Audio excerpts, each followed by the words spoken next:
Morning YouTubers, and welcome back to Weaste Allotments. I've got a couple of clips I want to show you today. Well, one of them was doing my runner beans yesterday. I've started 24 of them off in total. I've shown you been doing 12 of them. Very unusual runner beans these. These were called Equator. Now I think they're about £3.15 a pack, and I got them for 20 pence. I couldn't resist it, but I was gobsmacked when I opened the packet to clock what colour the actual seeds are. The orange, absolute orange. So I'm going to show you me planting them, and you're obviously going to get to see these seeds. Amazing, honestly. So let's go and show you the clip. I'm just going to pour myself a nice cup of coffee, and be right back after I've shown you the clip. Well, next up on the list are runner beans, and we've just got these here. They cost £3.15 each. These £3.15 for this pack, guys. Reduced to 20p. They should be okay. The last years, they've got another year to go. What I'm going to need is 12 of these. Hang on, I'm just going to grab them out. And there they are, orange in colour. Really good. I'm going to, as I'm putting these in here, we're going to be making sure they're okay, they're viable. And try and get them so they're basically that way, and then they'll come up. It doesn't matter, they write themselves up anyhow, I've found. But yeah, we can help them, we will do.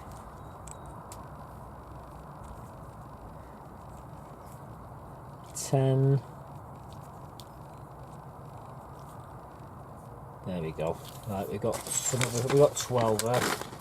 I'm just going to use some of this, this is clover compost, but before we do that, what I want to do is give them a good watering, a real good watering.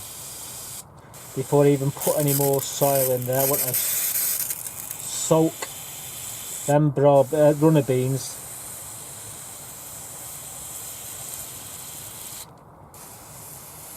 and really soak them. Give them the best possible start. This compost is lovely and warm. The water that I'm actually spraying them with is lovely and warm. So everything's going right at the moment for these.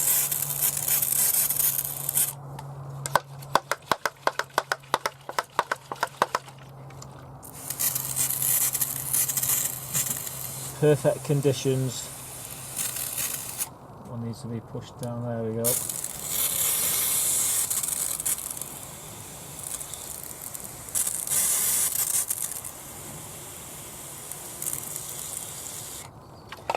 Right, so all I need to do now is put some of this topsoil on. Oh, this compost, this is clover by the way. And I'm not pushing it down really hard, I'm just pushing it down so it just covers them. Well, when I say covers, they're about 1.5 inches down there in the toilet roll. So, you know, just making sure the seed comes in contact with the soil. They germinate a hell of a lot faster when that happens.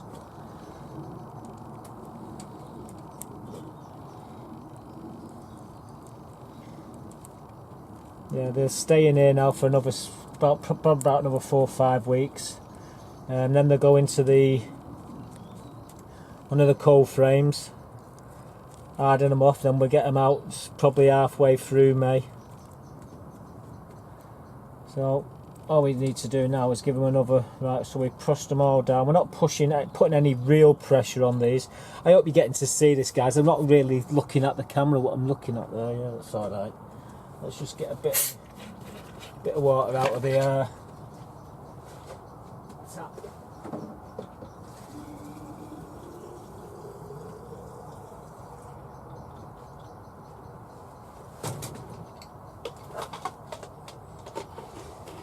It's tap water, by the way, this, guys. I'm not putting any old water on them.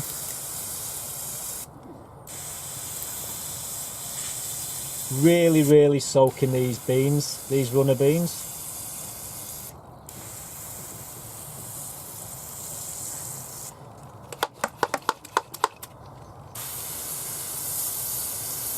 I will put a label on in a minute.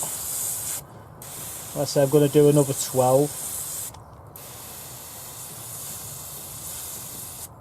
We never use them all, we always give half of them away, if not even more. We only do about 8 of these because we get absolutely tons of them.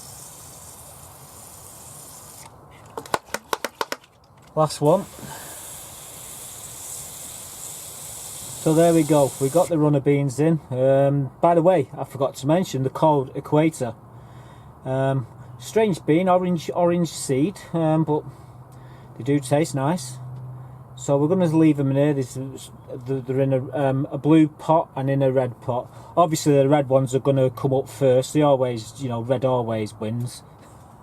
But yeah, we've got the labels. We're going to leave them in the greenhouse here to germinate. We just make sure they're moist and we'll keep an eye on them.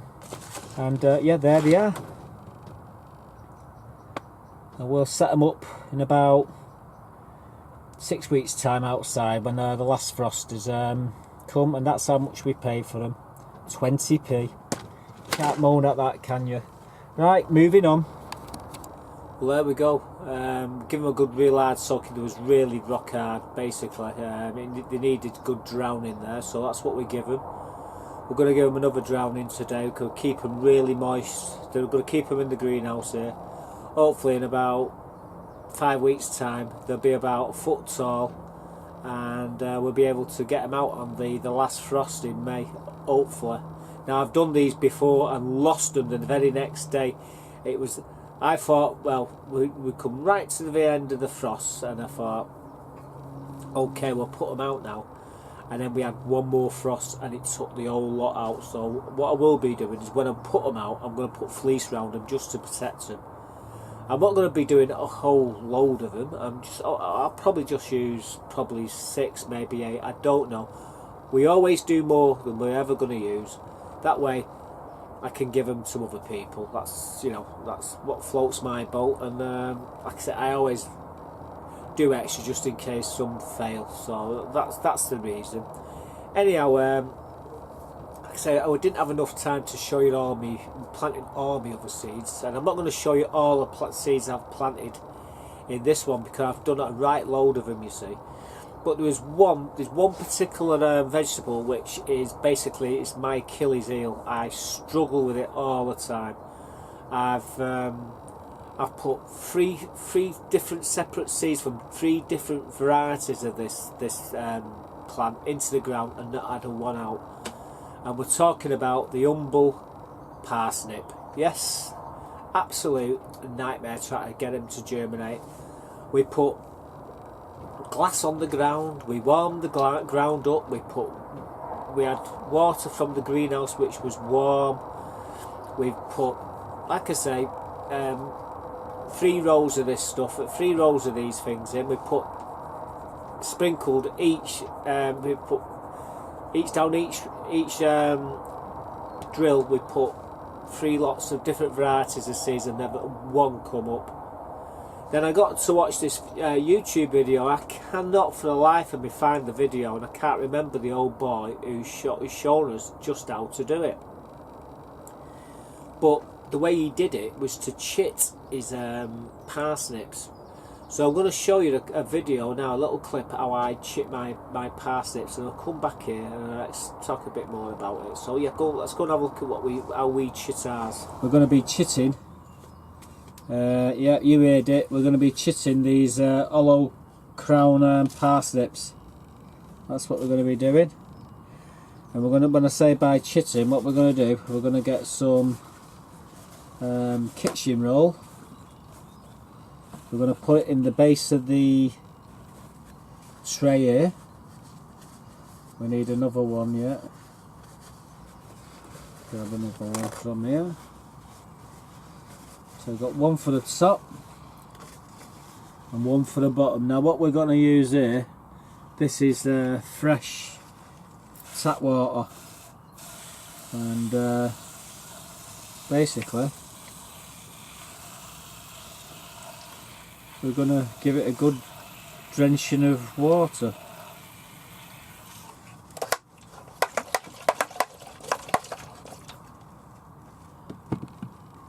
Okay, so you're with me so far. Now then, these seeds.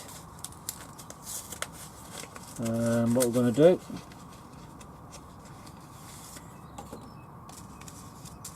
in fact I think I better put another layer in here, so just bear with me.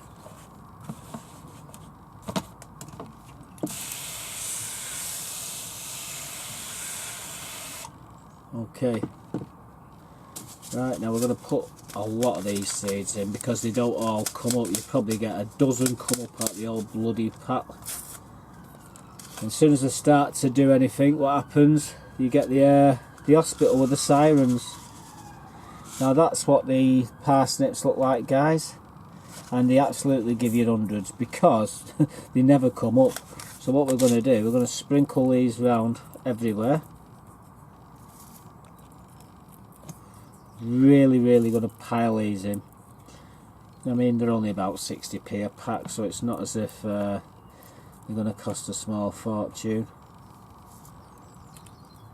And what I'm after is just to get them to chit. That's the main thing. If I can get them, oops, drop one or two.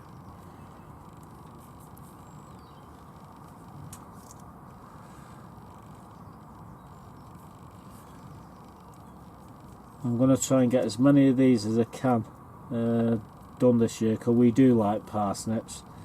And last year we had a little bit of success. Right. Well, I don't know if you can see in there, that pack is just absolutely full of these, so we're not going to use them all. We'll put these in the gift box for someone else to use. 60p, that's how much they cost. And yep, a low crown, that's what they're called. So now we're going to give them another soaking, and we have got some more tissue here, so we're going to put another bit of tissue over the top of them.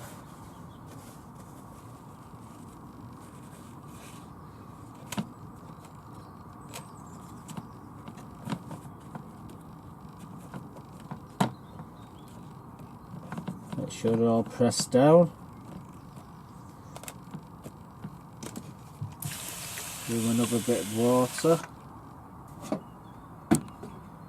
Close the vents on the actual propagator lid, and we're just going to leave them sitting in the greenhouse here and keep an eye on them, see what happens. So as you saw there, we use tissue. We put them in tissue and stick them in the propagator. We keep the propagator, keep the tissue moist, and hopefully in about 6 or 7 days we'll start seeing little seed,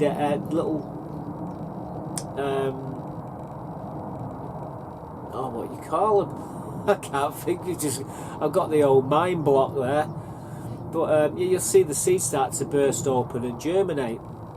Anyhow, after that, what we do, we transfer them into. Well, I did toilet rolls last year, and they worked. Oh, I have some wonderful parsnips. It was like 5 inches across, absolutely beautiful, some of them, but a few of them had forks in the bottom, and the reason why they forked is because the toilet rolls wasn't long enough. So this year what we're going to be using is the kitchen rolls, which are about 8 inches long. Now Jim from Jim's Allotments has actually made a parsnip propagator, and he's done a really good job of it. Instead of using the tissue, he uses plastic coat bottles, cuts the top and bottom, puts a slit, rolls them up into into small tubes, and sets them into this frame that he's made, which if he had any sense he'd patent that and make a few quid out of it before some mother bugger jumps on board and pinches his idea. But yeah, so there you go, Jim. There's one way to make yourself a few bob, mate. Get that into production. Get some superstore like, you know, Wilco's or B&Q or somebody like that to actually build it for you, and you take a couple of pennies profit off it. You make a fortune. There you go. Just saying. I mean, cracking idea.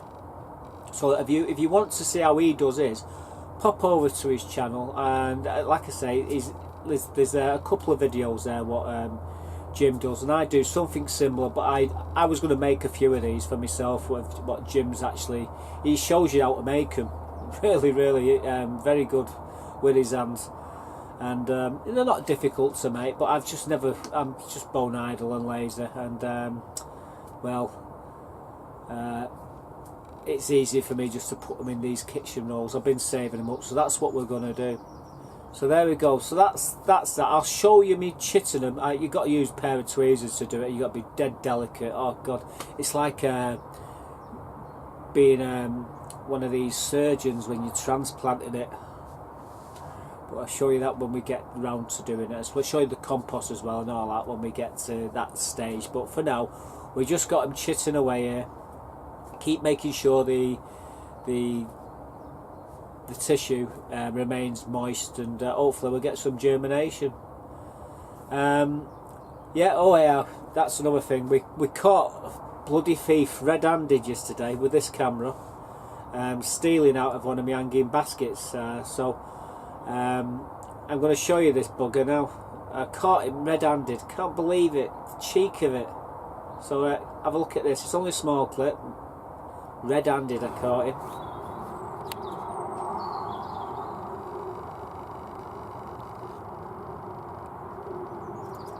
You got in your mouth? Hey? What you got in your mouth, you cheeky bugger? It's got nesting material in its mouth. Guy, the crafty little sod, that's what he's doing. He's pinching the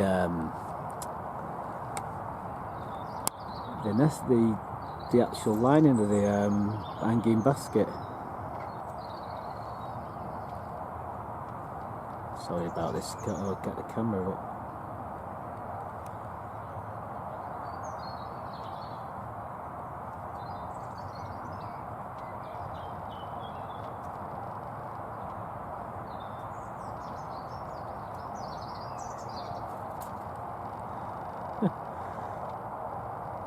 I think you got enough, you cheeky little bugger. Oh, he's gone. Cheeky bugger, eh? That magpie. I wonder why it was looking a bit thin on top. It's bloody nicking all the straw what it's made out of for making a nest. Yeah, who would have believed it? Red-handed. And I wouldn't mind. I was only about 5 foot away from it. A bit dodgy with the camera. Like I say, I was trying to quietly do it, set the camera up because it wasn't turned on. But I just caught it doing it.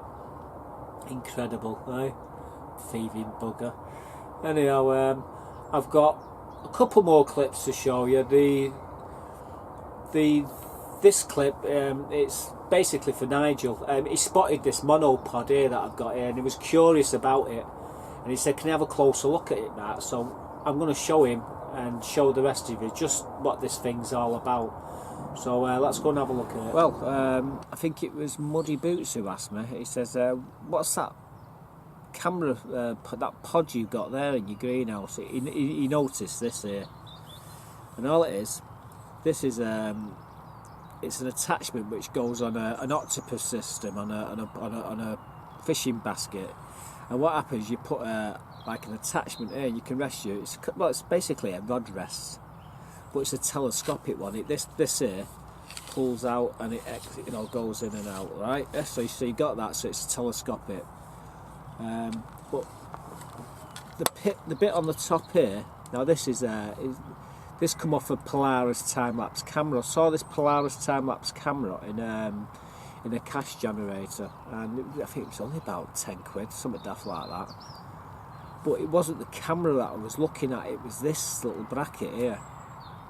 I think the camera on its own's about 30-40 quid, and you get this bracket with it. Now the camera is really good, nice little camera, don't get me wrong, but I actually bought it for this bracket here. Now this here moves round, up and down, side to side, all the way around. It's just 360 basically. By just undoing them two wing nuts there. This here, if you take these two wing nuts, undo these two wing nuts, it just lifts off. So that's the part that I was looking at, why I bought the cameras for this part here. That's what it looks like. That's from the top, that's from the side, front, other side, back. And like I say, that hole there, you just can undo these nuts and that just gets wider, so you don't really need this, but this is nice and thin, and it goes in the ground really easy. And all you do, like I say, you just drop it on, tighten the wing nuts up, jab it in the ground, and there you go. So yeah, that's the little monopod, and I'm sure it was Polaris time-lapse camera. So I've seen them on eBay, so if you just type Polaris in, you'd probably find one of these. If not, I'll try and find a link where I've seen the actual camera, so if you want one, you know, you can actually get one. I think you'd be better off buying the camera as well, actually. The camera's a really nice piece of kit. Just set it up. Bloody crowing yonder tree. Want there a song about that? The gardener song. I'm not going to sing it. You're okay, don't worry. But yeah, there you go, Nigel. That's what you're looking for, mate. And you can, honestly, you're on eBay, and they're pretty cheap anyhow. You can actually buy these separate on eBay. So there we go. That's my little monopod, which I do all my recording with. Although saying that, I've got a little tripod here, which this camera's on now, and it's actually telescopic. It goes up to about 4 foot. At the moment it's about 10 inches, and it's stuck on my table. It's just got a swivel head on it and everything. It's a very old tripod as well, which I've got. It's absolutely fantastic little bit of kit. You might see it from time to time when I'm using this, and this one's on the side. But yeah, nice little tripod. And like I say, it's very light, which is ideal for me. So there you go, Nigel. I think it's called Polaris, the actual attachment on the top. It come off a Polaris time-lapse camera. I saw the camera in a cash generator, and it was going for peanuts, and I thought I've got to have that thing, because I've actually got loads of these bank sticks, and that's all it is. It's just like a rod rest. You put an attachment onto the top of it, and you can put your tip rod and all that one, but that's what that is, and it just sort of fits over the top of it. You can just plonk it in the ground, angle your video like I've got it here now. It's sort of on an angle facing down. Chopping Manny's head off up there. Yes, Barry, you're still there, mate.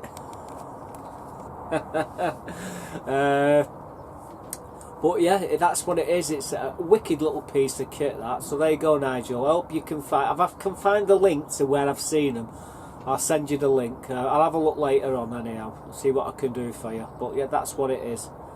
So the final video, absolute gobsmacked this morning. Now it's April the 1st, guys, and I'm not trying to pull one on you. It's not this. I'm not kidding you up. This is a genuine.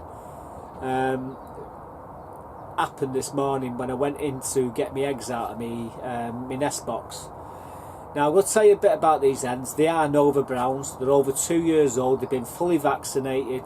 They get treated like little queens. I mean, I look after. They've all got individual names. I love them to bits. They're starting to molt, so one or two of them are looking a bit tatty. So that might be poignant to what I'm going to show you now. So I'm going to show you this, what I found this morning when I went into the nest box to get me eggs. Okay, just a quickie. Just popped down this morning to get me eggs, and I got 6 eggs out of the coop. Here they are. Hang on, what's that one there? Look at the size of that. It's about 17 million width, and it's about 23 million length. That is got to be the smallest Nova Brown record, a chicken egg record. It's just so tiny. There is smaller eggs, but they're not Nova Browns. But I'm claiming that as a Nova Brown, the smallest egg record. Look how tiny it is. Incredible. compared to these, I mean, this is a normal egg. So there you go. Look at that. How tiny they are. That little egg there. They're the normal size eggs, what we get. And that's the tiny one. Well, there you go. That shows you, doesn't it? I've actually got another video with an egg, and when I broke the egg open, there was an egg inside it, and that's on my channel somewhere. I think it's called An Egg Inside an Egg. Yeah, it was a bit bigger in this one actually. That egg there was actually, this egg is smaller than the one what was inside the other egg. Well, there you go. We're amazed by things we see every day. I can tell you all them eggs there are all double yolkers, except for that one. Oh God, it won't be so funny, but it's April Fool's Day today as well, and I bet you're all thinking, April Fool, we're thinking, but I'm not, guys. I'm telling you the honest God truth. That is an over-brown egg, and that's what we just took out of the coop. Incredible. Oh well, let's crack on. So there you go. Tiniest egg I've ever seen. I'm claiming that as the smallest Nova brown egg, unless someone else can